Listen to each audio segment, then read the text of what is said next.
is on vacation this week because you might squirt him in the face. No. I'm worried about his Falcons. What they did to my team last night was not pretty. Even though there were a couple of really bad calls that went against the Packers last night. But I'm not going to claim that. You're all over them already. Not going to claim that as the reason. We cannot beat the Falcons now. Every so often you run up against a team you can't beat for the Packers. It was the Seahawks for a while. For a while it was the Cowboys. Now we can't beat the Falcons. And you could say that about Carolina and Kentucky. Go figure. 4 years in a row. Oh, man. It's the matchup. You got to think it's the matchup. Number one, they still have not figured out how to stop a mobile quarterback or the Wildcat, especially against a team that is skilled. And then number two, man, you cannot give up scoring opportunities in the first quarter. They should have been up 21-0. It was crazy. I mean, that was an eye-opening performance in all the wrong ways from South Carolina on Saturday night.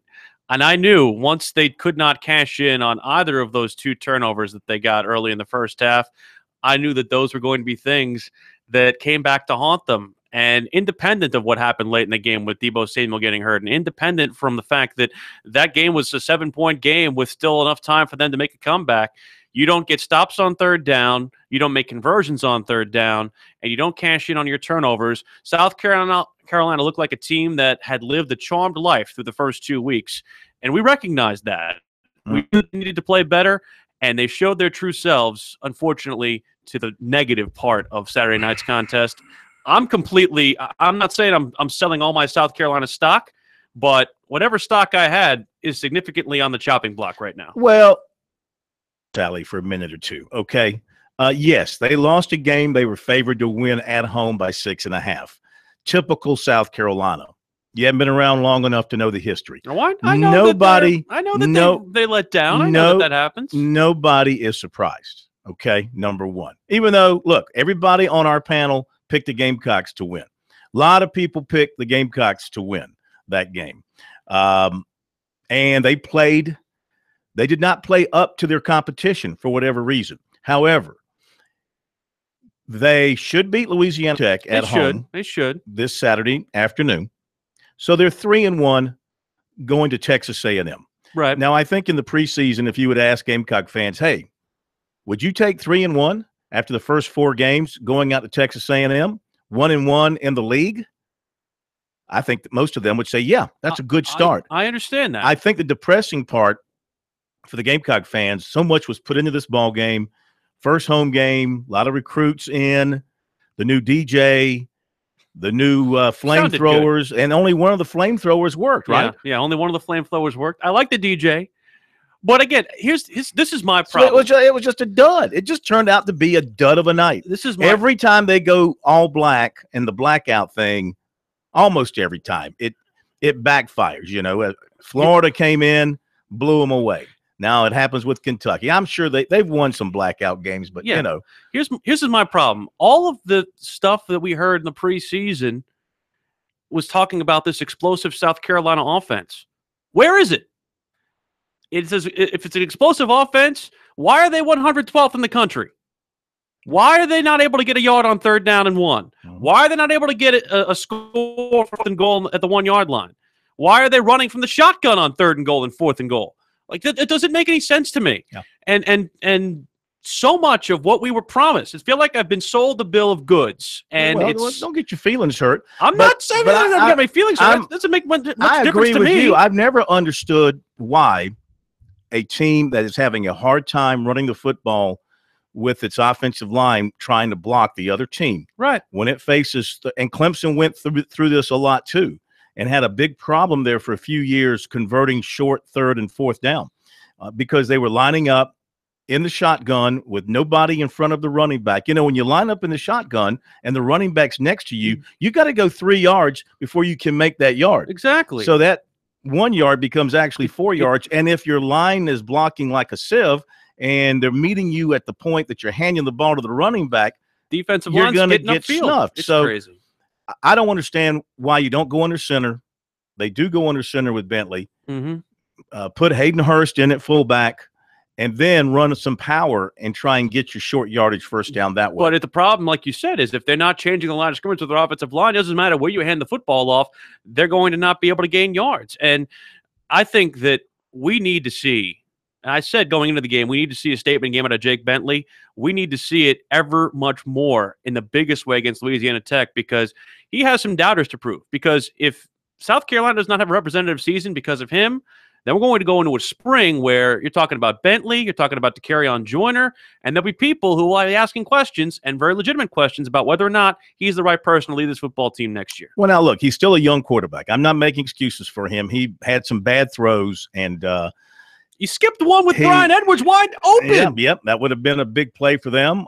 There was another one, I think, that would have been a touchdown if they would have if he would have hit it. But he also threw a great pass to Ortre Smith for a touchdown. That was a tough throw. Yes, he did. And the great catch by the young man, his first of his career. And the throw to Debo to open the game. And look, that was more Debo turning on the Jets. That was an inside slant. Come on. Well, I mean, he put the ball where it needed to be. Yeah. And it was also an RPO, and he read the play properly, and he put the ball where it's supposed to be. I'm not trying to say he's shot. It just turned out to be, a bummer of a night for South Carolina. Conversely, I was up at Louisville, and you know what? I stand by my statement of last year, except for once. Clemson is never going to lose another football game the rest of mankind. I watched that game twice. I was so excited to see it. It was so scintillating to watch that defense play and suffocate Lamar Jackson. And I know that that's the lead part of it. But the thing that we need to talk about more is that this offense is every bit as good with Kelly Bryant running it.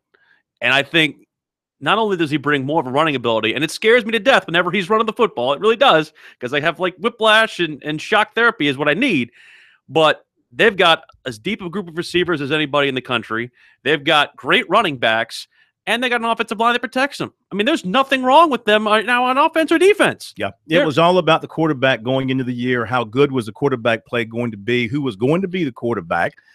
And listen, Ashton answered. I am number one on the list of doubters about Kelly Bryant going into the season. Okay, I stand up and take my responsibility for being one who back in the spring said, I don't know he can do it.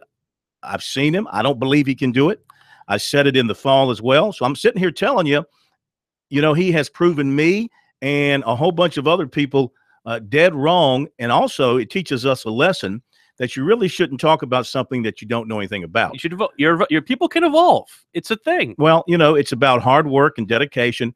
And I don't think we give Clemson's coaching staff enough credit. And I don't think we've given Brandon Streeter enough credit for the work he did with Deshaun Watson after taking him over. And now with Kelly Bryant and the work he's done there. And the way that Jeff Scott and Tony Elliott continue to run this offense with Tony Elliott calling the plays. Clemson is a machine. It is a machine. And we all know that Brent Venables is the best defensive coordinator in the country, in college football. And he just has his guys in the right gaps, in the right places. Look, I mean, it looked like Jackson had a big game against Clemson. He did not. 200 of his yards came in the fourth quarter when Clemson was up 33-7. Exactly. They did what you had to do to contain him and allow their offense to build a lead. It was a 26-7 game in the third quarter. It was over. It was, for all intents and purposes, over. And I'm going to say it right now, never picking against Clemson ever, ever, ever, ever again. I'm all in. Yeah. As our good friend Xavier Thomas apparently is also. Yeah. All right, we'll be back to take your phone calls in a moment.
we hit the break, Xavier Thomas's father on Facebook made a post today. I'm not going to go into all of it right now, but basically he said that he had encouraged his son, and this is probably where all this came from last week, and where Alan Smothers, the bad boy, got his information, because I think he's got some connections close to the dad. And the dad had said, yes, I was pushing him to take all 5 of his official visits.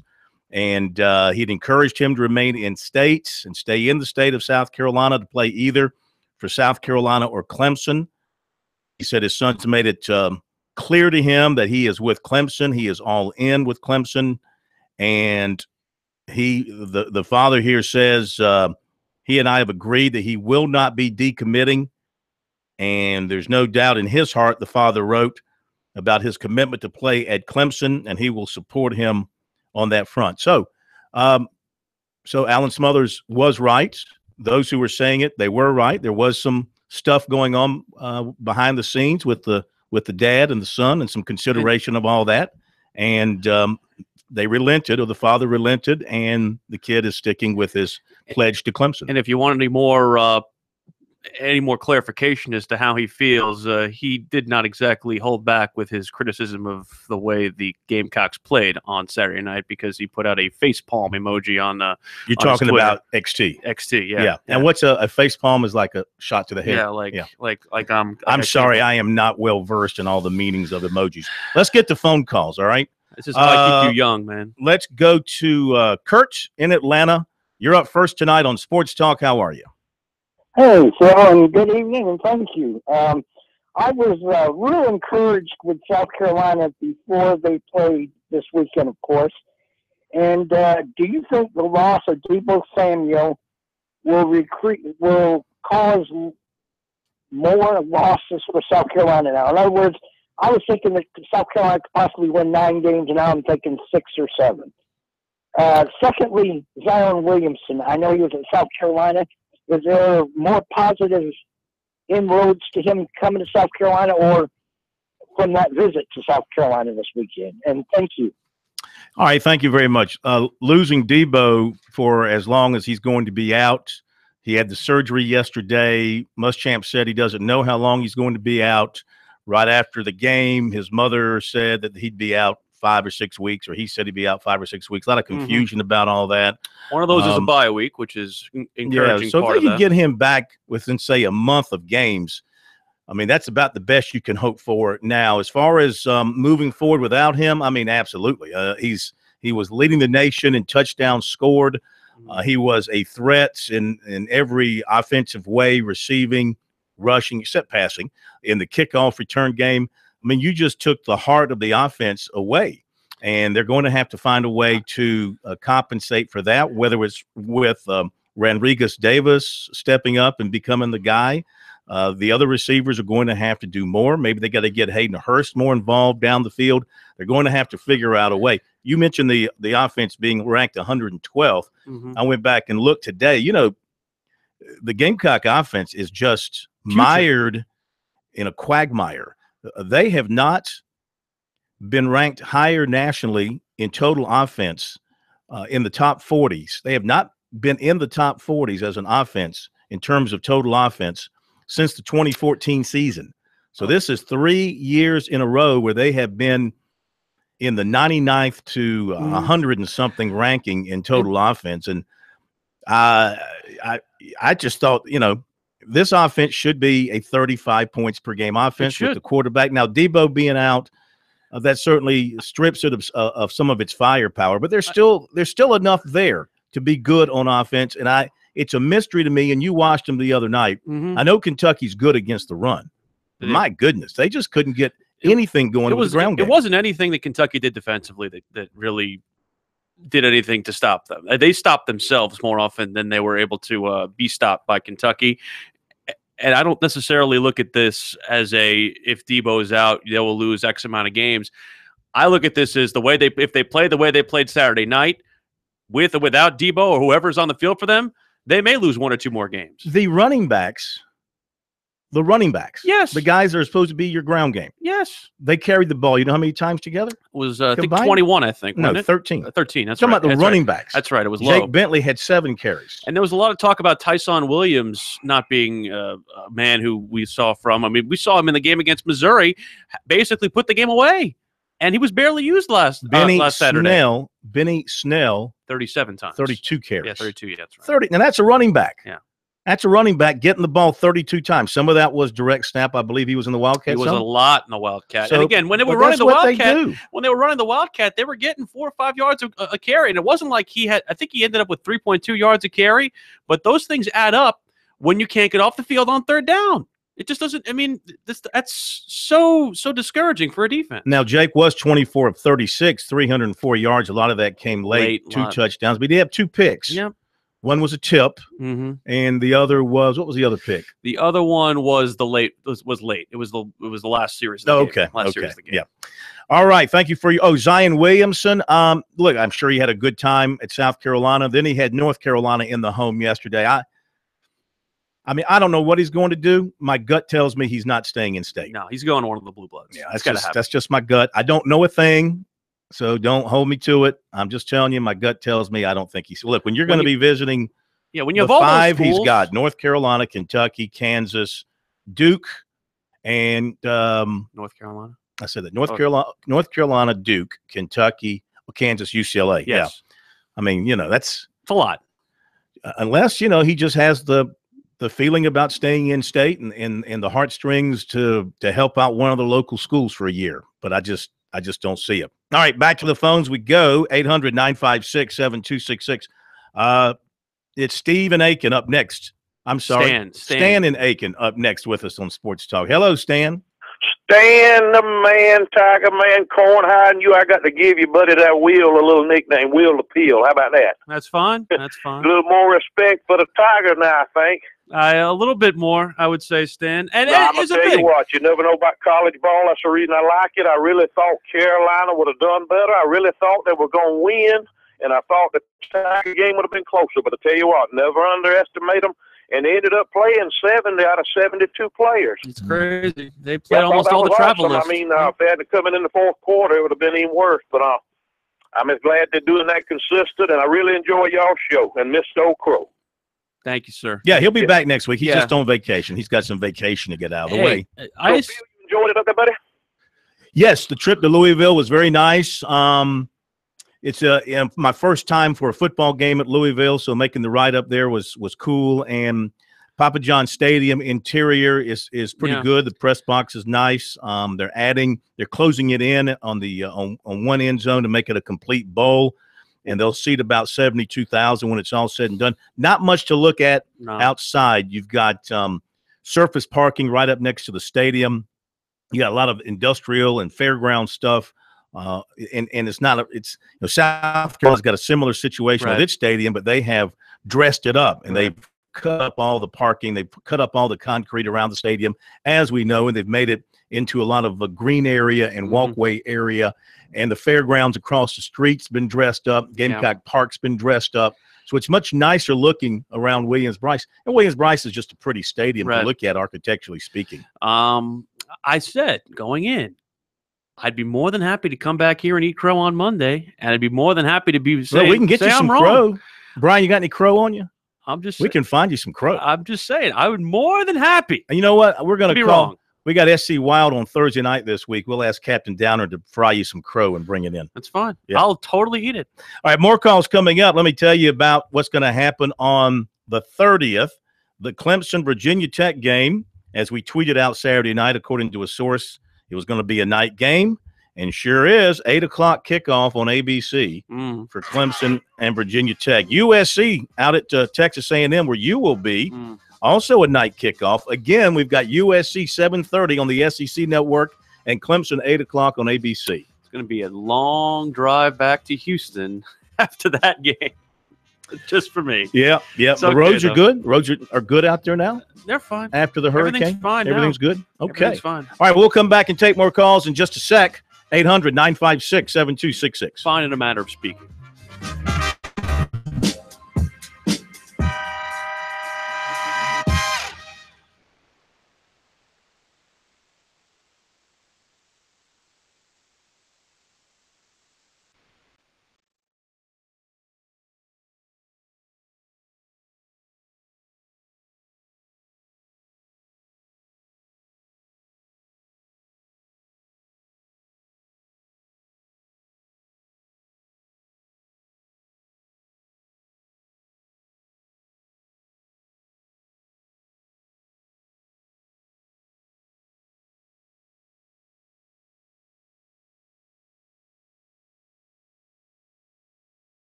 All right, we're back at Sports Talk South Carolina Radio Network on a Monday night from downtown Columbia, Main Street, of course, because we are the Sports Talk show of Main Street, South Carolina. From the coasts to the mountains, the distance between those two, I think, is growing shorter with these hurricanes. I think the coast is moving inward and the mountains are. Here's another one on the way. I hear. And, of course, we are your last word in sports in South Carolina every night. You're most informed. You're most humorous. And when I'm talking, of course, you're most debonair. Again. Word in sports. Hashtag fake news. 800-956-7266 is the number. Email talkback@sportstalksc.com and on Twitter @sportstalksc. Let's continue with your phone calls here on this Monday night. We go to Glenn in Charleston. Next up on Sports Talk. Hello, Glenn. How you doing? How you doing, Will? Good, sir. How are you? See, I'll know you eventually. Thanks, man. What's up? What's on your mind? Not much. I said that LSU knows how we feel. How would you think that 35-7 victory? Yeah, they're probably not real happy, but you know what? You cannot, as a fan or a fan base, be up and down with every result. I mean, this is what has become sickening in college sports. It's like every time a coach loses a game, he's on the hot seat. And I know a lot of that is social media, local media, national media, all piling on. You lose a game, you're going to lose a game. You're going to lose games you're supposed to lose. You're going to win some games you're not supposed to win. You're up, you're down. You know what? You just got to take it in stride and look at the big picture. When you look at Will Muschamp, I know this was a disappointing loss. Nobody is more disappointed than he is. He took the blame on his shoulders. But you know what? The guy is only 16 games into his tenure at South Carolina. Yeah. And it is a marathon, not a sprint, if you want him to build a strong, deep program. And you just have to believe in the process. And I know how fans are. There's probably maybe 40, 50,000 stalwart fans who go to the game and root. And if they lose, so be it. And if they win, it's great, but they'll be back the next time. And then you got your bandwagoners, 20, 30,000 who show up whenever it's looking good and ESPN's in town and it's the cool thing to do.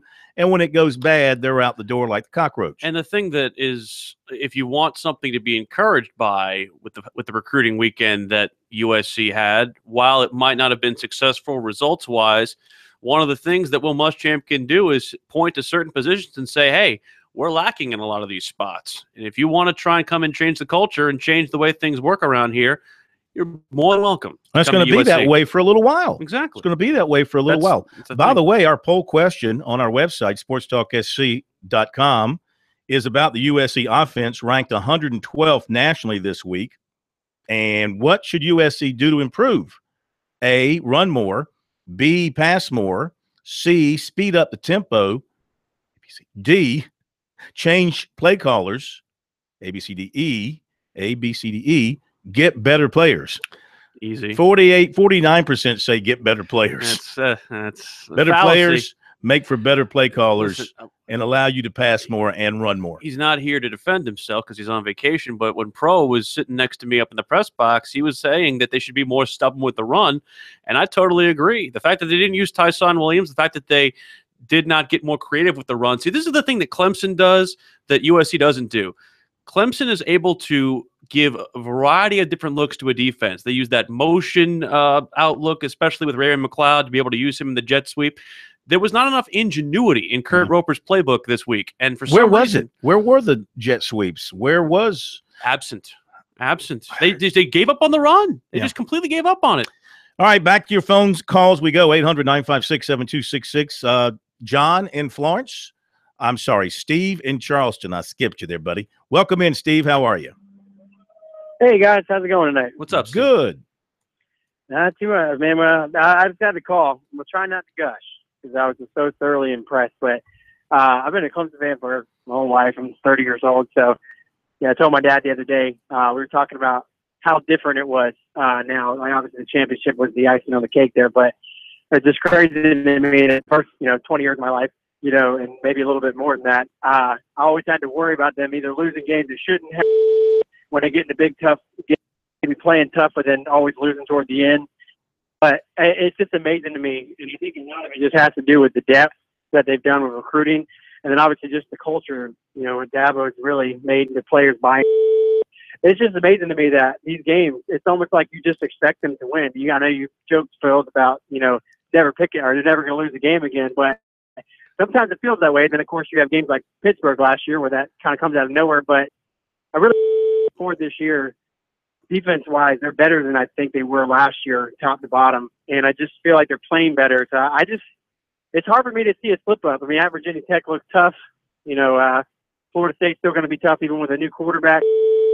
I just feel like this team's biggest enemy is itself. And as long as it plays well, I don't see any reason why they can't get back to the playoffs again with the way Kelly Bryant's playing. And, I mean, there's obviously a good chance that there's a chance they can go to 3 championships in a row, which is just unbelievable to me. But, I mean, and just before I hang up, the one thing I got to ask you, Corey, maybe you've seen it and I haven't, but why is Etienne and Feaster not the 1 and 2 starters? I don't understand why Dabo is so persistent, or Tony Scott or whoever, about keeping Fuller and Choice to being the 1 and 2, because Feaster and Etienne look like another TJ Spiller to me, and I just don't understand why they're not the guy. But I'll hang up and I'll let y'all talk. Thank you. My guess is more than anything else, it probably has to do with something in the passing game, pass blocking, pass routes, something, part of running the football, part of being a running back is being good at picking up blitzes and helping in the protection part of it. Maybe that's it. Maybe it's the understanding of the offense. I think Feaster had some issues early in his career in picking up the nuances of the offense when it comes to just and in Etienne's case, I mean, he's just young. He's just brand new, and you're going to bring him along slowly. But you know what? I mean, they make no bones about it. It's a week by week, practice by practice competition at running back at Clemson. And who knows? It could be Feaster starting against Boston College. It just depends on who gives them that best week of practice going into a game. And talking to both of those guys, not only after the Kent State game, but over the course of the preseason, both of those guys had talked about the fact that was the part of their game that needed to pick up the most. And Fuller, like you said, pass protection was probably his greatest strength. It's no doubt who the best 2 runners are on this team right now. It's both Etienne and Feaster. I know that Fuller had tough choices getting going. I know Choice is great on short yardage, especially close to the goal line. Etienne, as I said, runs like a howitzer, and Feaster is probably the toughest runner they have. So those 2 guys will be in when they need the yards the most. Feaster was the guy Saturday night. Yeah, he was the man. He took over the offense for a while when the game was still kind of in that doubt area. Yeah. Etienne, he had that long run when the game was over. Yeah. I mean, Louisville was ready to go home, and I'm not taking anything away from him. I mean, he showed the speed, and he took it 81 yards, but that boosted his credentials for the game tremendously. By the way, 3 Tigers named all ACC players of the week today. Kelly Bryant, Taylor Hearn on the offensive line, Will Spires, the punter, the specialist of the week. Let's squeeze in another quick call before we hit our break here on Sports Talk as we go to John in Florence. Hey, John, welcome in. Hey, Phil, how you guys doing? I hate to play Monday morning quarterback or Monday afternoon quarterback, but I'm a lifelong Gamecock fan, and it's just so frustrating. We want to get back to Gamecock football like it was those 3 11-win seasons. What I don't understand is we got Brian Edwards out there in the corner, and every time I see him catching the ball, he's on the ground running a slot. I mean, we gotta throw it and let him go up and get it. I think that NC State's defensive line is much better than Kentucky's defensive line, and the fact that we can't get a yard on the goal line, and then that 4th and 1 at the 50 was just so frustrating to watch. I mean, it was painful at times. But you said it best before you went into that call. All right, hang on one second, John. We're going to put you on hold and let you finish up on the other side. We'll continue. More sports talk in a moment.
Rocking and rolling on a Monday night here on Sports Talk. More of your calls coming up, recruiting coming up. And in the next hour, my goodness, we have David Shelton to talk high schools, Zak Willis, 1st and 10 with Coach Willis on USC and Clemson, Mick Mixon with the 2-0 Panthers, all that coming up in our second hour. Plus, we'll try and hear from Kelly Bryant and from the Gamecocks, Sky Moore and Taylor Stallworth. So we got a lot of stuff coming your way. Back to the phones we go as we go back to John in Florence. Okay, John, continue, please. So what I was saying before you went on break is, you said it right. Gamecocks, we win the games we're not supposed to, and then we lose the games we should win. I'm just hoping that Saturday was just a bad night all around. What I saw was just not the same Gamecocks I saw the first two games. They seemed flat. The play calling on offense was very vanilla. But again, it's like we got these weapons that you talk about on our offense, and we should be putting up more points. But it's not. It seems like we're not utilizing them right. Is it just me? It seems like Brian Edwards just runs 3-and-out slots. I mean, he's like a slot receiver that just runs these quick, like slide down possession routes that just drive me crazy. I think and we appreciate the call, John. I think that his role on this team has been defined as kind of the security blanket for Jake Bentley. So I think that's the reason you're probably not seeing as much of the ingenuity on the routes from him. But the one thing that I do want to at least address is the fact that whether or not you think Kentucky is a better team on balance over South Carolina or not, they didn't play like it. It's not like South Carolina played that game and Kentucky lucked into a victory. Kentucky outplayed South Carolina. So when you're looking at that game from the perspective of an unbiased observer, you can't sit here and say that South Carolina is better than Kentucky right now, or that's a game that South Carolina should have won. They didn't play up to their standard, and they didn't play up to the standard they played in the first 2 weeks. They were built into a false sense of security, like we said earlier. They had gotten breaks. They had won the turnover margin. They had executed on those turnovers and points on the other way. And they had also not necessarily had a break go against them. And on last Saturday night, all the breaks went against them, and they didn't convert on turnovers. And so you found out what happens when those breaks don't go your way. Thank you very much for your phone call. 800-956-7266 is our phone number here on Sports Talk. I just wanted to take a quick look at something here on the Clemson stat sheet just to see. Yes, Kelly Bryant so far this year is completing, let's round it up, 69% of his passes, 753 yards, 2 touchdowns, 1 interception, 244 yards passing per game. Not in my wildest dreams did I think Kelly Bryant could do something like that as a passer. Now, during the summer, you might recall an interview that we had with a quarterback guru. Mm-hmm. And I pinned him on that. I said, come on. I mean, Kelly, and he fought me. I mean, he said, Kelly Bryant can do it. He can be a very good passer. He can do it. And my goodness, his deep balls just look crisp, NFL-like. I mean, I don't want to call him an NFL quarterback yet, but I mean, he just puts the ball right where it needs to be. He's got poise in the pocket, and he knows – here's the thing. He knows he has the ability to get away from the pressure, and if he has to take off, he knows he's got enough in the legs to get where he needs to be. The best ball he threw in that game was a play that didn't count. It was the one that was called back on the offsetting penalties to Deion Kane, the touchdown that was called back. Yeah. That was the best ball he threw all night. It's better, even better than the one he threw to McLeod. That was in coverage, back shoulder, and play was made by Deion Kane. Mm-hmm. Again, it was called back because of the low block.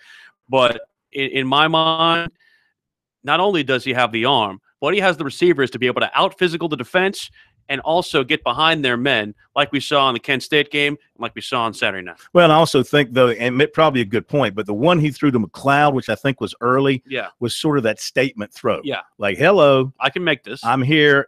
And look, he well, if he was the best quarterback on the field Saturday night, people kill you. I'm going to be laughed at. But he was the best quarterback better than in what he was supposed to do and needed to do. He performed better than Jackson. He was the best quarterback during the competitive portion of that game. Yeah, I discount a lot of the 200 yards of what Jackson rolled up the other night. You have to discount Garbage because time. the game was over. Garbage time. All right, thank you for your call, 800-956-7266.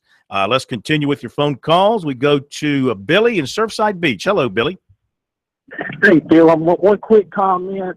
Well, actually, two quick comments. First of all, Corey Miller, glad he's not a betting man because he envies and hates Clemson so much, but he'd be a broke man. And when are people going to admit now, and Phil, you said it, and I backed you up 110%. As Corey said, they're not Alabama. Why aren't they Alabama? They play in. Let's don't pencil out if things hold up. And you look at the talent roster from roster to roster, we could see round 3 legitimately, fellas. I mean, we could really see Bama and Clemson for round 3. And I agree with the gentleman. The guy from Charleston. Depth-wise, if you look at this team from top to bottom and what it's got coming in again, this team could very well overall be a better team, especially with that front and linebacker core with Trey Lamar as athletic as fast as he is, and Joseph. I mean, I could just go on and on. And guys, we could see a dynasty sooner than later. And I'm gonna hang up with I think you're knocking on the door of being one of those perennials for years and years to come, because the flow of talent is not stopping. Now they do have an issue at right tackle. Yeah. Pollard and Ankrum had some issues Saturday night, and Dabo pointed that out, that the quarterback was getting hit a little bit too much. It's coming off that right side. The left side, of course, with Mitch Hyatt is fine. Very solid. So they've got to – and those are two young guys at right tackle. You know, Fru Morgan was there until he left the team last year, kind of left him high and dry. Pollard stepped in, did a nice job as they went the distance, been pushed by Ankrum, and apparently that position's got to get a little bit better. I will say this about where you see Clemson versus Alabama in the hierarchy. This is why I don't like polls. The fact that Alabama hasn't lost the number 1 ranking for that reason. Clemson's done more over the balance of this season to earn a number 1 ranking because of the teams that they've beat in the last 2 weeks with Auburn and with Louisville. Those wins, in my mind, are more of a statement than anything Alabama has done this season, especially even that first week against Florida State. And they knocked the quarterback out in that game, and then they played Fresno State, which stinks, and Colorado State, which is okay, but still it's not a Power 5 team. So, and Clemson has beaten Auburn, and now they've gone on the road and beaten one of their top ACC nemesis in Louisville. Thing I liked about what Dabo said, and this is where you know you got yourself a program, you got yourself a team. His message to his players before the game was leave no doubt. In other words, you're better. Go in there, not only beat them, but beat them up and beat them soundly, because you haven't done that yet. All 3 previous games were in doubt. His words to his team, he said afterwards, leave no doubt. And that's how the Tigers played. They totally dominated that game to the point where there was no doubt in the fourth quarter who was going to win and who was the better team. It was a pleasure to watch them play. It was an honor to watch them. Well, play. Everybody wants to see Bobby Petrino lose. I mean, there's no love lost for that guy. You know, that's a take. I wanted to step on the neck. I didn't. Well, they did. I was kind of mad that they put Zarek in. I was thinking they just leave Kelly Bryant in, hang half 100 on him. I don't care. Well, they still got more football to play. Yeah, they still have to. I know. That Virginia Tech game now looms large. Virginia Tech with their young quarterback, he's pretty dangerous. And you know Bud Foster now, when it comes to dialing up a defense, and Clemson hasn't seen him. Well, I guess they saw him. Well, they saw him last year. What am I saying? Yeah. Played him in the ACC championship game. You think they might have a little game day for that Saturday night contest, possibly? At VT? At Lane Stadium? Yeah. And that's a game day under the lines. I could see that happen. It's on ABC. I want to switch my assignment. I want to switch it. I want to go to that game. The people in Texas are craving your appearance. No, they're not. Just like the people in Missouri did. All right, we got to hit a break here on Sports Talk as we approach the top of the hour. We'll take more calls, give you recruiting, hear from some folks as well in the next hour. Better breakfast tacos in Houston than Blacksburg. I will say that. I would not doubt you on anything when it comes to food. All right, top of the hour. We'll be back.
I mean, we hope, we can capitalize off turnovers.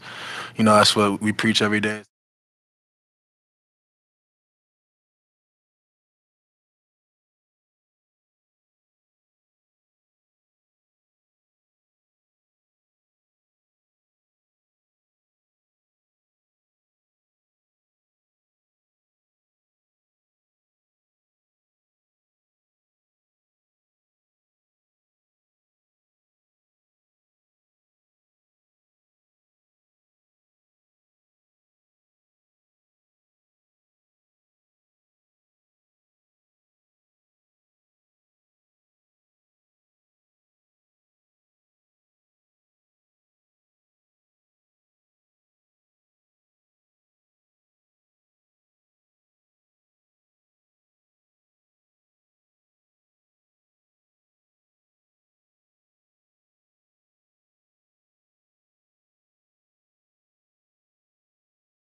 Round 2 of Sports Talk up next with your hosts Phil Kornblut, Will Pelagic, and the Professor Tom Hayes.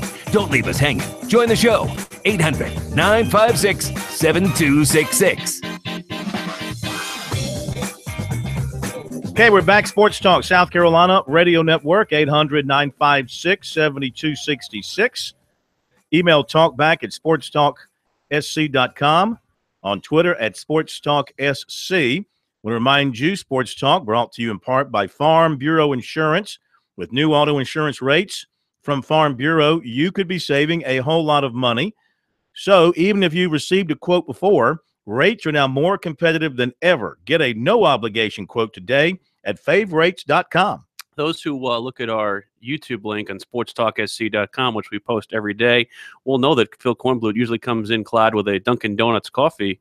Looks like you're no longer usually wearing it because I've usually spilt it on me. You're not rocking Dunkin' Donuts today. Trying to swear it off for a little bit. Nothing against the coffee. Love it. Just need to take a break. Well, they were putting too much of the caramel in your coffee, and it quite was heavy, causing you to caramel laden, causing you to retch a little bit. It was causing me to do some strange things and have strange thoughts. Like, maybe think about picking against Clemson, which is what I did. And I think when I picked against Clemson, I was drinking one of your Dunkin' Donuts coffees. Maybe I need to swear off of it too, because that was bad. Of last week's winners and losers, let's take a quick peek. And look who tore it up. I don't want to. The big kahuna down in Charleston, Bobby Harden. He goes 4-1. He's leading at 11-4. 3-2 was the bad boy, Alan Smothers. So the rookies are doing well. What did he get wrong? USC and Southern Cal. Okay. He's 9-6. I had a 2-3 week, as did you. Yeah. And we're both 8-7. And because we lost on both the local, I lost on both the locals, and I think I lost on Southern Cal. Yeah, and Florida killed me. I mean, how about that finish? That finish that killed a lot of people. I mean, that changed everything. Oh man, why doesn't he tackle the receiver? It's a 15-yard penalty. Tackle the receiver. Do something. Do something. Tackle him. Do something. Matt, the newsman, Kev Cohen, they go 1-4. They're 6-9, 7-8, respectively.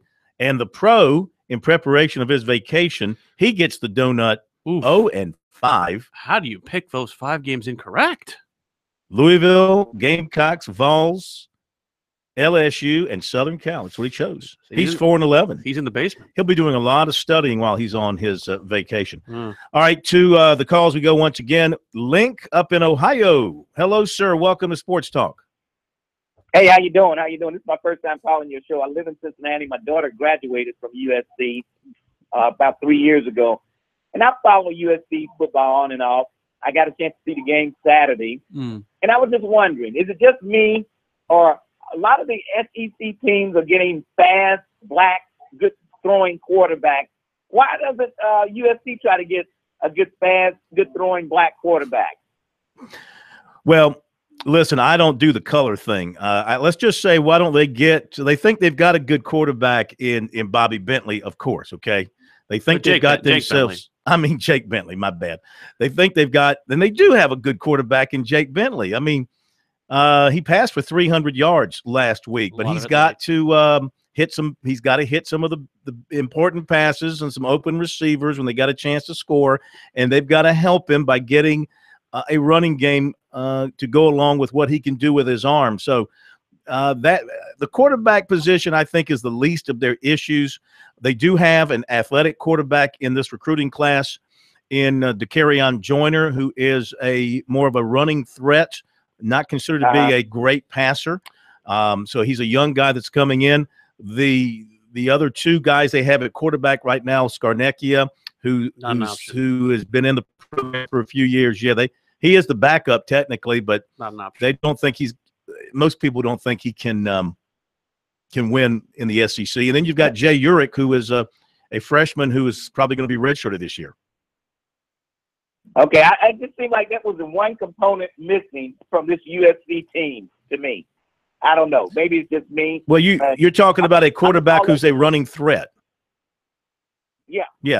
Well, they do lose that little bit of a threat in Bentley, though he is he has showed that he can go and scramble and get you a first down, but he's not going to spread the field and make you worry about him as a threat running the football. But he will make you worry about him as a threat throwing the football. The best that offense looked was the touchdown drive that culminated with the Otre Smith. That was the best the offense had looked, at least this particular week. But a lot of that was done because Kentucky was playing back in a prevent defense and trying to let South Carolina use the whole field, use some clock. But in my mind, like you said, they need to at least create a threat with the running game, because if they are one-dimensional, they will sell out to stop the run on first and second down, and then on third down, you basically become predictable. And it wasn't like Kentucky was doing anything more than rushing 3 or 4. Mm-hmm. There were a couple times where they put some blitz packages in together, but a lot of times they were just dropping 8.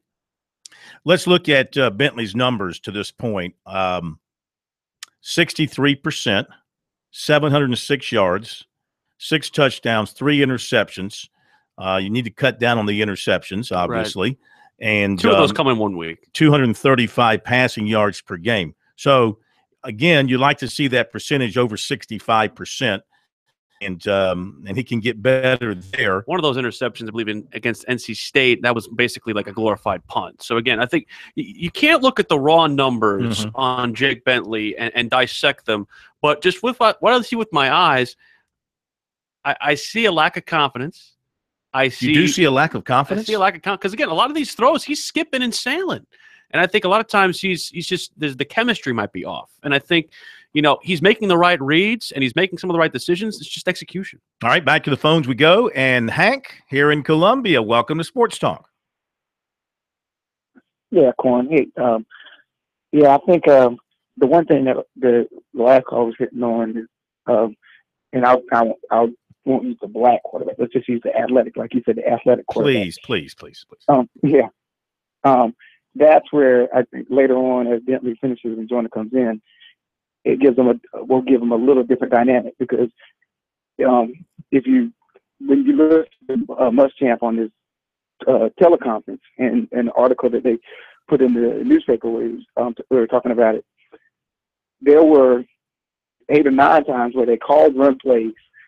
He said, and Tyson Williams was in the game, but Kentucky looked at Bentley and said he's not going to, on those zone, going out of the zone, he was not going to read and run it. He was going to throw it. So they would put people in the box. They were selling out to stop the run. Huh? They were selling out to stop the run. You're absolutely right, Hank. And so he changed it to, he changed about 7 or 8 of those run plays to passing plays. And if you go back, Phil, when you were here, if you go back to when Connor Shaw was so good with that zone, it was because Connor was a decent passer, but he was also a good runner. And a lot of our rushing yards would be a combination of the backs and Connor, which opened up things for the backs. Yeah, you can't run RPO when you don't have a quarterback who can be a moving threat. You really can run it, and that's what Muschamp said. He said that we don't really have legs at the quarterback right now, and Kentucky know that. Kentucky plays us every year in conference, so Kentucky never played him for the run.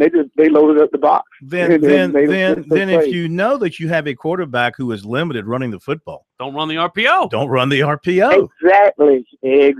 I mean, I'm no football genius by any means. So it's a most square people peg in a round think hole. So, but if you don't have the right quarterback to run that offense, then do something else. Do something a little more conventional. Line up with a fullback. Give that running back an extra blocking back there. Run the Wildcat to give you an extra blocker back there. Do something to get Rico Dowdle is too good of a running back to be limited in what he has done so far through 3 games. He's got, to this point, he has got 34 carries for 98 yards. That's not even a good game. That's 3 games. 3 games, 98 yards net. His longest run, 8 yards. Answer me something real quick. Is the carry-on Jr. enrolling early or no? Yeah, I believe he is. Yes, okay. For sure. I'm just wondering about how that will affect things in the spring. I'm just wondering. Well, there's going to be competition. There will be. I can tell you the carry-on Joyner is coming to South Carolina to start as a freshman at quarterback.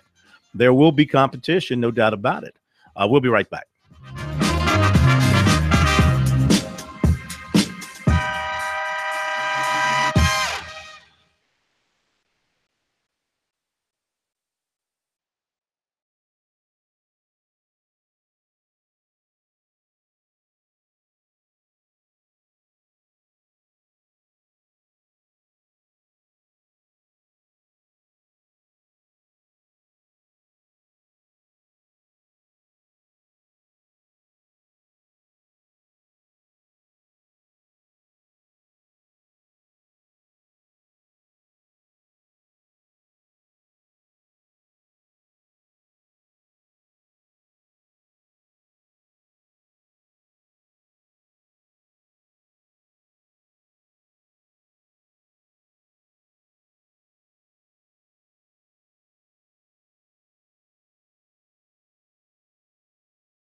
We continue with Sports Talk here on a Monday night.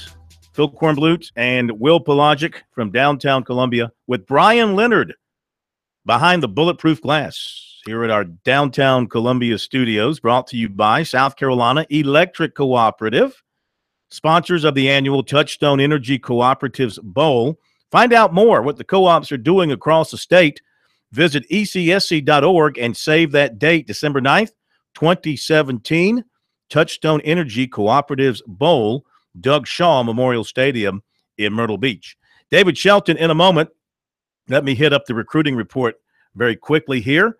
Over the weekend at USC for the game, defensive lineman Rick Sandage of Concord, North Carolina, was in. I'm not going to repeat this for all these players. They all had a good time. Okay, I'll just say that up front. They all talked to their coaches, and they all had a good time, and they all got their recruiting pitches. So Sandage has also been to North Carolina. No future game visits are set. He's not ready to release official visits, but he's been talking to Georgia, Florida, and Michigan out of his top 7 for 3 of those, and he said USC might get an official. USC commitment receiver Josh Vann of Tucker, Georgia, said that he's still firm with the Gamecocks. He'll take his official visit in January and still feels really good about his commitment. He did take an official to Kansas State the weekend before, but that's not going to be a factor. And defensive back J.C. Horn of Alpharetta, Georgia, a Tennessee commitment, remains strongly interested in USC and especially is interested in that they are losing people in their secondary like Jamarcus King and Chris Lamons, and he was told that Rashad Fenton may be coming out to the NFL draft. Why? I don't know. That's what he was told.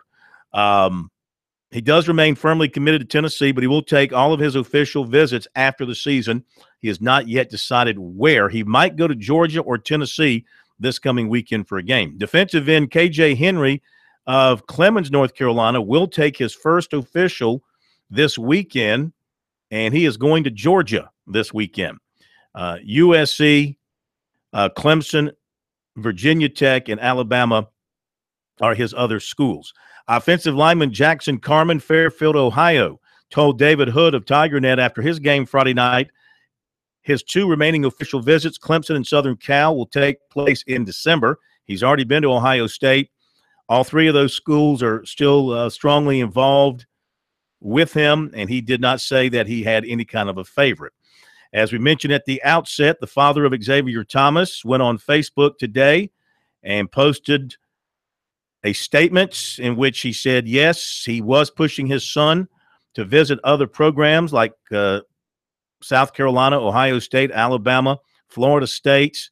He's encouraged him to stay in state, either USC or Clemson. And he was the one who kind of created the rumors last week. Yeah, kind of stirred it up last week that his son might reopen his recruiting and take other official visits. But in his statement, he said that his son has made it clear his heart is with Clemson, and he is very much all in.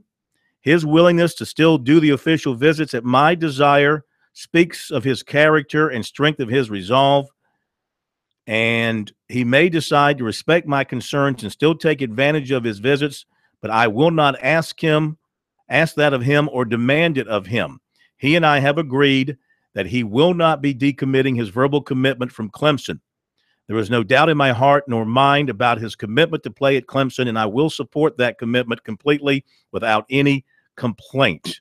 That is from his dad. And now, quickly to basketball. 6'5" Aaron Neesmith of Porter Gaud, day-to-day with a decision, USC, Vanderbilt, and Florida.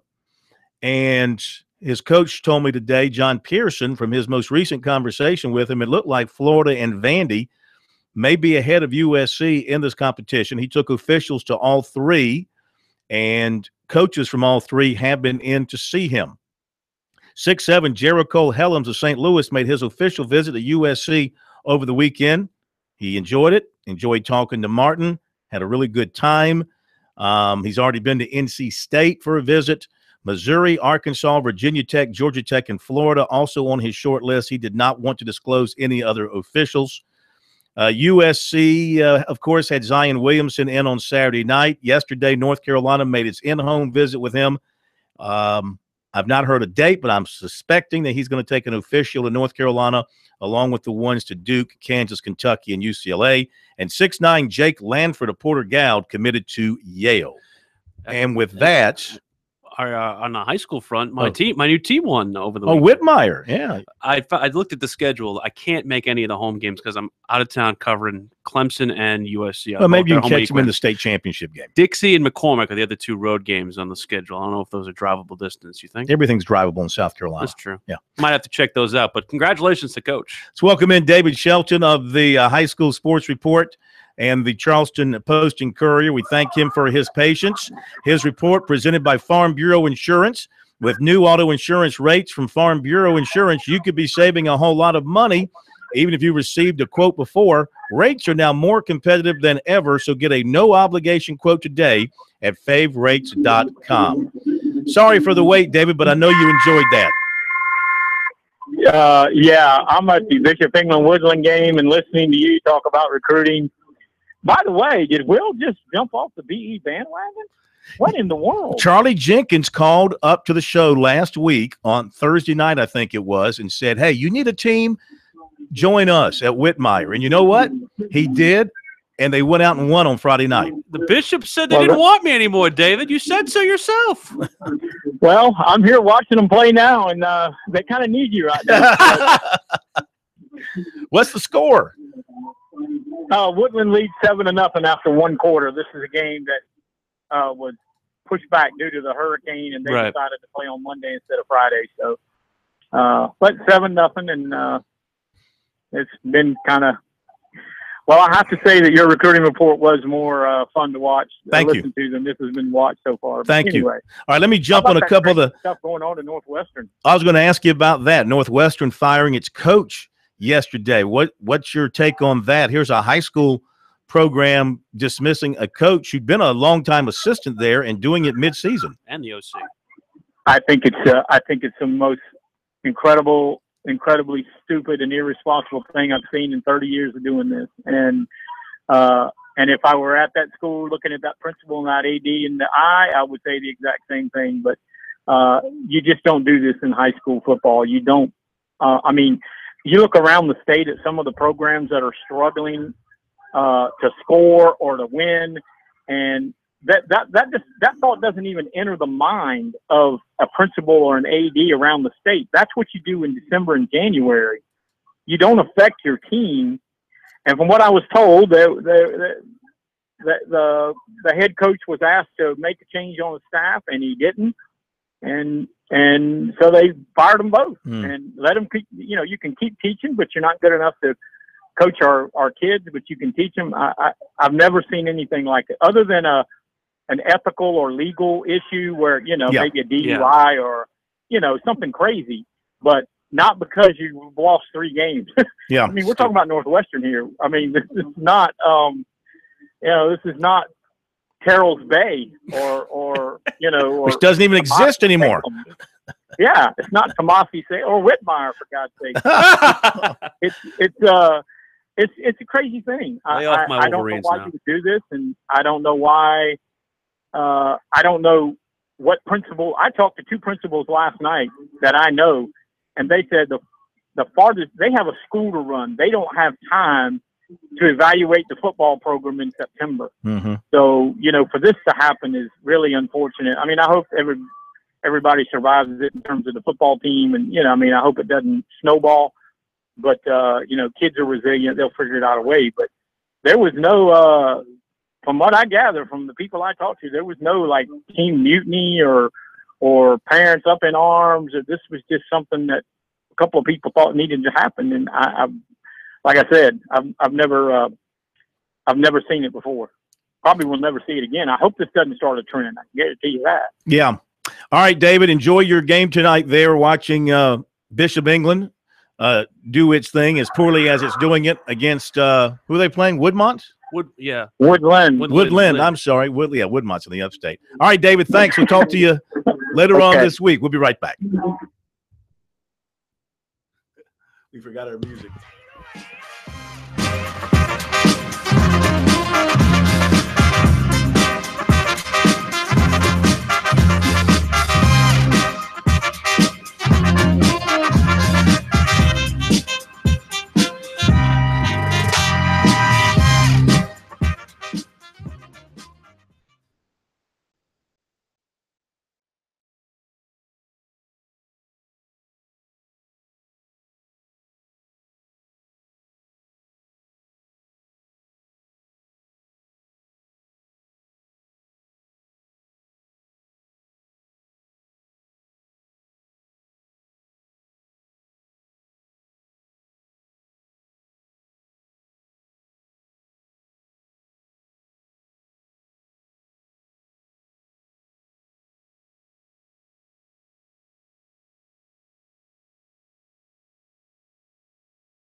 finger hurts.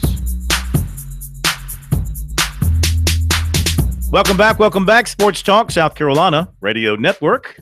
Here from downtown Columbia, Phil Kornblut and Willie P. Will Pelagic. I want to editorialize, kind of going off of what David said. Firing a high school football coach in the middle of the season is the most abjectly stupid thing I've ever heard of in my entire life. Yeah, I mean, really, it just sends out every wrong message that you could send out to high school kids. For anything other than a legal issue or of course, and propriety. But in for terms performance, wins and losses, if that's what we're doing now in high school, then it really is out of control. Dumb. It is time for First and 10 on this Monday night. Zak Willis, first up of our experts of the week. He's got 10 minutes to join us here. Thus, it's First and 10. I came up with that.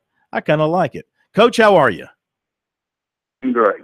So good to have you with us. I was in your lovely state of Kentucky this past weekend. Kentucky was on everybody's mind in the Palmetto State, whether it was the Wildcats or the Cardinals. So let's begin with Clemson. Up the road from you in Louisville. I'm sure you've been hearing a lot of stuff about that game since Saturday night. And, man, the Tigers, I mean, what can you say? The question was about the quarterback play. It's been great. And everything else they have just to make another strong run. Well, I look at how they came out with a different game plan. They showed a lot more on offense like we thought they would, and their defensive line and offensive line just absolutely dominated that game from the first snap of the game to the last. The way you attack Jackson, is between the ears. And they got him confused.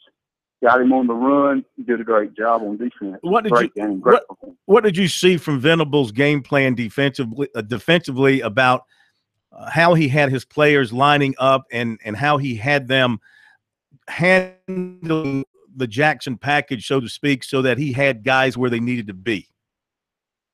Athletes can contain him.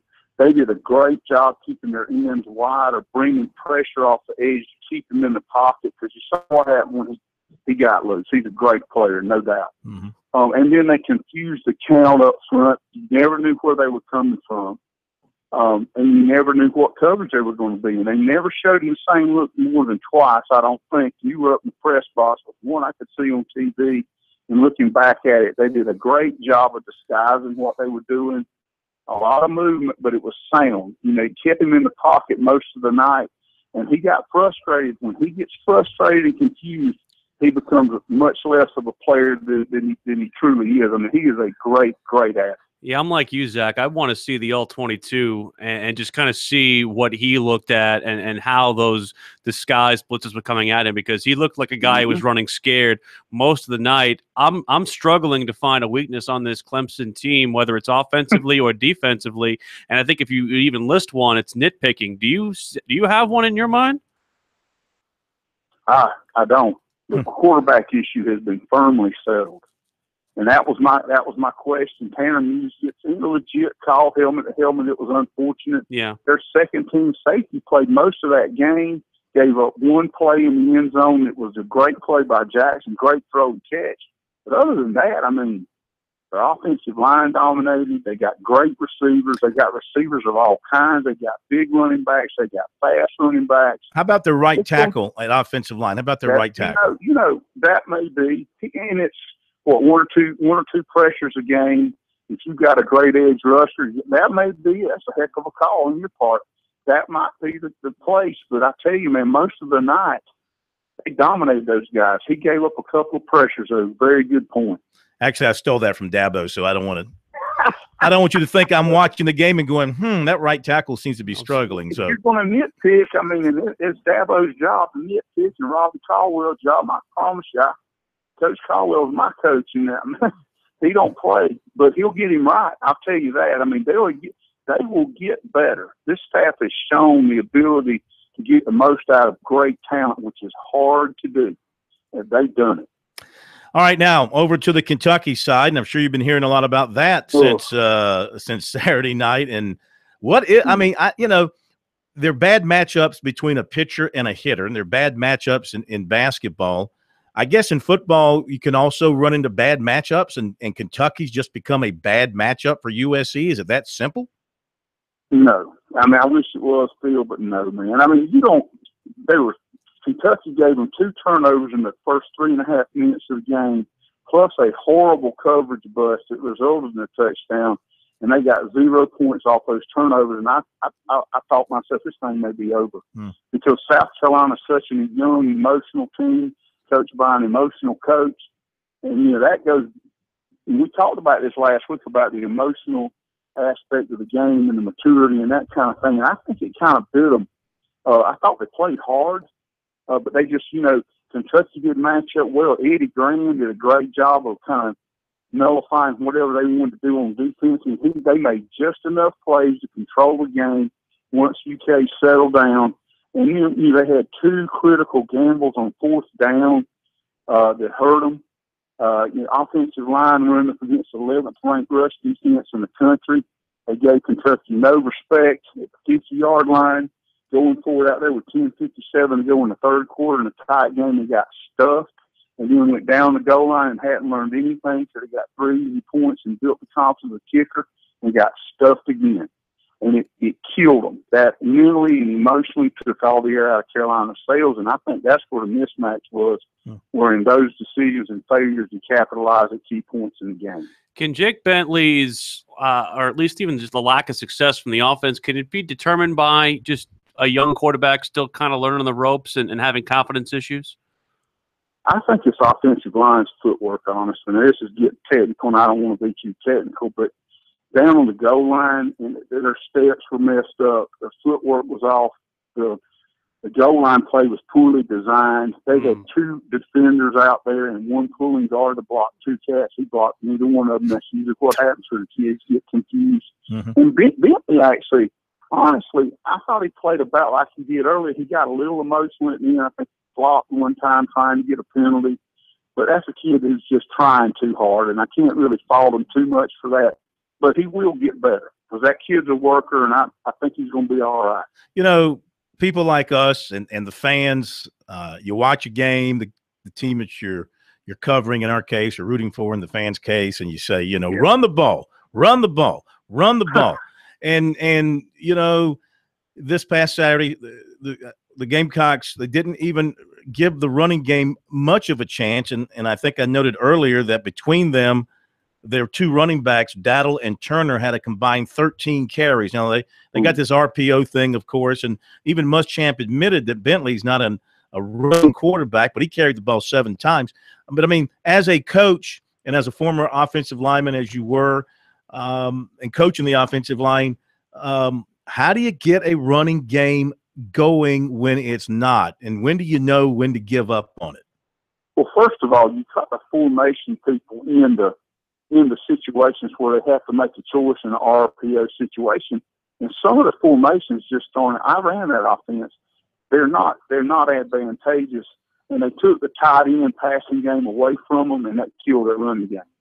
That basically were able to add another guy into the box, which is between the tackles, stuff that offensive line who's already struggling, and really mess with their scheme because they basically manned up on them. And Debo Samuels getting hurt was a massive blow to them. That broke my heart for everybody back home. But the biggest thing is, other than that one play, they were able to cover him fairly effectively, and Edwards didn't catch his first pass to 5 minutes to go in the third quarter. And that offense, the passing game, opens up the running game by spreading the defense out in most cases.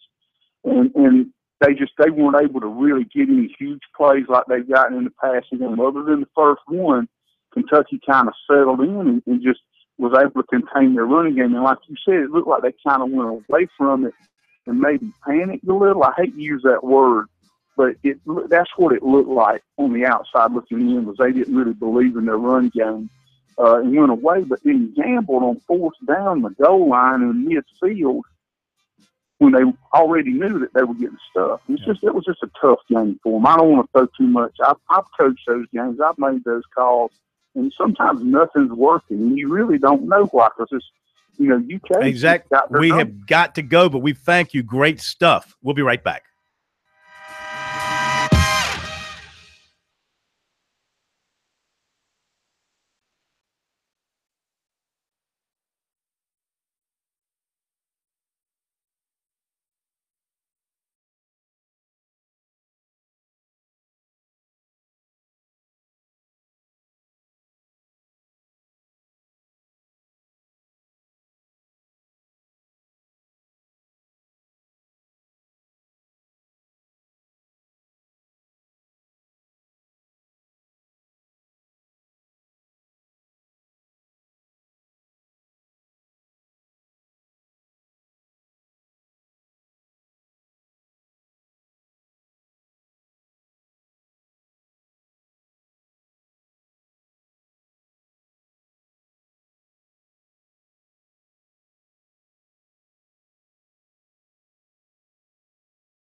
Field goal is up, and it is good. So Graham Gano makes it a 9-3 game. Yeah, it's tough. You know, I've been very lucky in my career. I missed the game for a long time.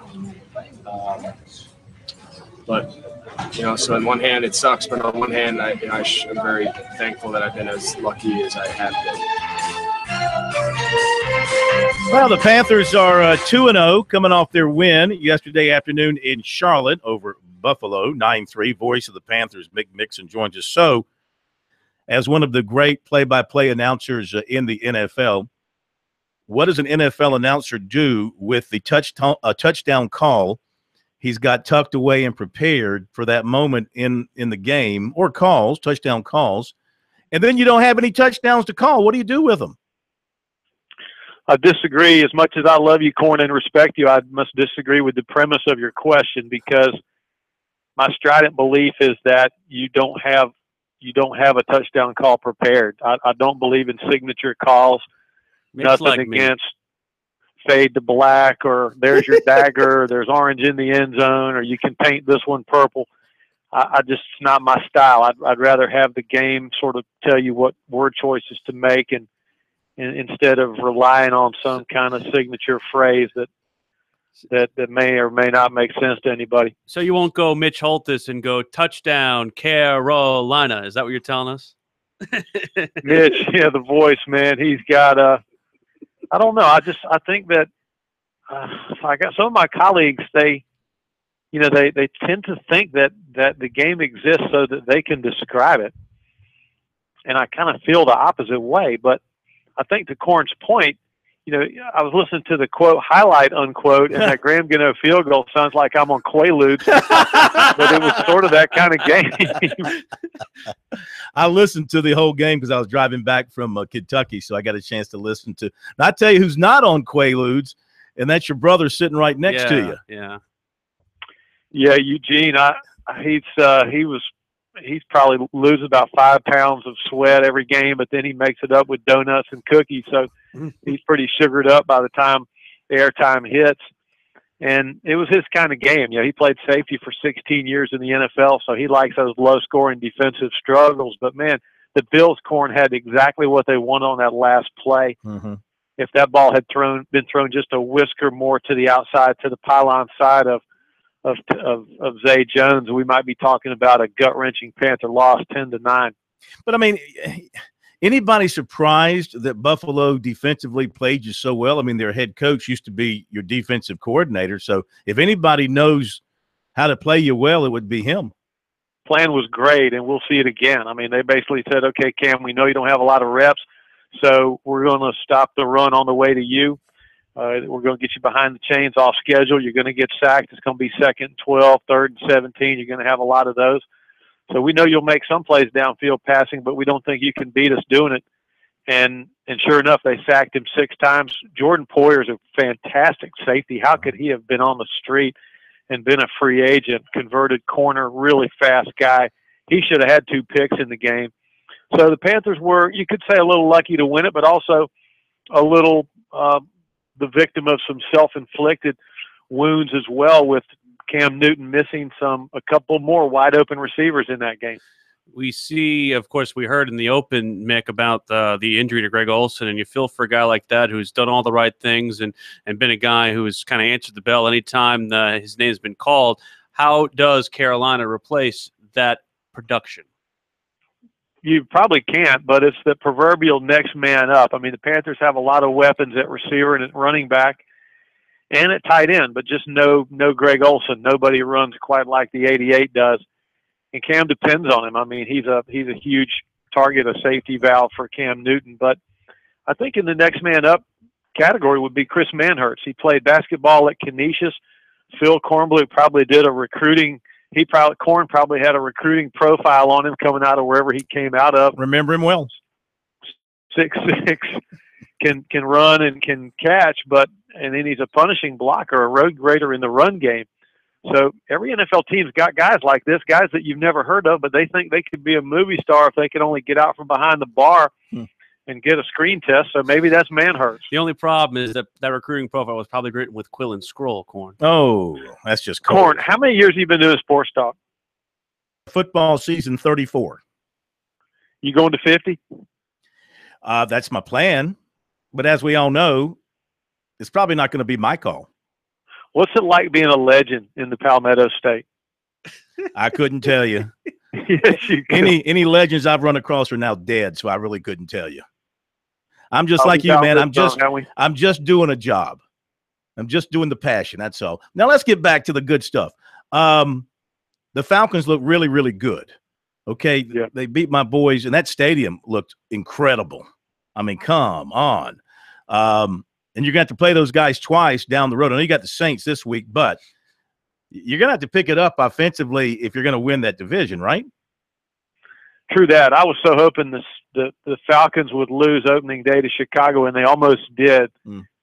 If Chicago had Mitch Trubisky playing QB, who knows? I mean, we could backseat drive this thing for days. But I wanted that Super Bowl defeat funk to get on Atlanta. And when you start 2-0, you start believing, yeah, maybe we can do it again. So I think Atlanta's in a good place right now. They've got tons of Matt Ryan is just, I mean, he probably came out of the womb accurate. Just the places he fits the ball are unbelievable. And now you got a Saints team coming to Charlotte, and they're struggling. Lot of hope going into this season. It hasn't happened yet for them. How could they not be better defensively? I know they've committed some resources to try to get better on D, but they just have had a hard time tackling guys and being in position to make tackles. Who knows? Maybe we could see one of those 35-28 kind of games on Sunday. What a contrast that would be from yesterday. Do you think it's the last time Drew Brees goes and makes that trip to Bank of America Stadium? No, he said he's going to play into his 40s, mid-40s. Yeah, beautiful. I'd write a personal check right now for $1,000 to help seed his retirement party if he would comply. I just wanted to say it was a beautiful day in Charlotte yesterday. I mean, come on, in September to have 28.3 degrees Celsius it's remarkable. Well, yeah, I'll take that, whatever that equates to. I'm just looking at the game notes from the Panthers, and they have the temperature in Fahrenheit and Celsius. So I thought I would just point out that it was 28.3 degrees Celsius game time temperature. How'd you like that flyover, man? Those F-16s. I was driving, so I couldn't see them. Oh my God! I guess it was cool. I guess it was cool. Mick, you got your show coming up tonight with members of the Panthers organization. Who's with you? Yeah, I'm gonna get busy. Corn, thanks. We got Coach Rivera will be on the show tonight live, and then Russell Shepard will be our player guest, wide receiver, former special teams captain at Tampa Bay. Thank you, my brother. Have a great show, a good week. We'll talk to you next week. You too, pal. I'm proud of you. Yeah, you too. Thank you. That's quite a schedule they got to go to, because after the Saints, they have at Patriots, at Lions, and then a short week against the Eagles at home. That is not a good part of the schedule. I wanted to mention, I'm not going to be here Wednesday night, doggone it. I'll have to save it because Will Mayer will be with us. And during Will's broadcast career as the color analyst for Clemson, he had a hate-on for ACC lead official Ron Cherry. Yeah. I mean, he thought Ron Cherry was out to get Clemson every game. And he had, of course, Clemson fans believing that Ron Cherry was just the Antichrist and everything else. I mean, well, who am I sitting next to at the game Saturday night? None other than Ron Cherry. And I want to tell you, he is the nicest, most charming person you could sit down and talk to. Did you give him the business? No, I said – from the line that he had and the giving them the business line that he gave during the, it was like, I think it was Maryland when they were still in the ACC. He did a personal foul call. He said he was giving him the business. Oh. Just like the guy that did in the NFL. Listen, he gave me so much insight and ideas about things, but just talking to him, he was just a nice guy. Talking about legends, heroes get remembered. Legends never die, like they said in the Sandlot. So you'll never die. I got to go see that movie. That'll do it. Talking Tuesday tomorrow. We'll see you then.